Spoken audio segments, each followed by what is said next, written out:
Amazon rain forest, যাকে পৃথিবীর ফুসফুস বলা হয়ে থাকে, আজকের এই ভিডিওতে আমরা কিছু অজানা তথ্য জানব। স্বাগতম জানাই হিস্ট্রি অফ আর্থ প্রথম পর্বে। ভিডিওটি না টেনে শেষ পর্যন্ত দেখুন। অ্যামাজন হলো একটি গ্রীষ্মমণ্ডলীয় রেইন ফরেস্ট, যা দক্ষিণ আমেরিকার বেশিরভাগ অঞ্চল জুড়ে রয়েছে। এই অঞ্চলটি 70 লক্ষ স্কোয়ার কিলোমিটার বা 27 লক্ষ বর্গমাইল, যার মধ্যে 60 লক্ষ স্কোয়ার কিলোমিটার বা 23 লক্ষ বর্গমাইল রেইন ফরেস্ট দ্বারা আচ্ছাদিত। এই অঞ্চলের মধ্যে 9টি দেশ এবং 3344টি আদিবাসী অন্তর্ভুক্ত রয়েছে।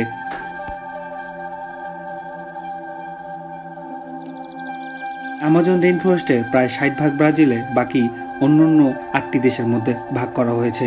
8টি দেশের মধ্যে রয়েছে Bolivia, Colombia, Ecuador, Guyana, Peru, Suriname, Venezuela এবং ফ্রান্স।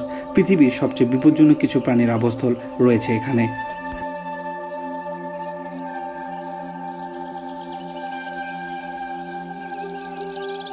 অ্যামাজন রেইন ফরেস্ট প্রথম ভ্রমণকারী ছিলেন ফ্রান্সিসকো ডি ওরেলেনা। তার যাত্রা শুরু হয় 1542 সালে, যা নদীপথে ছিল।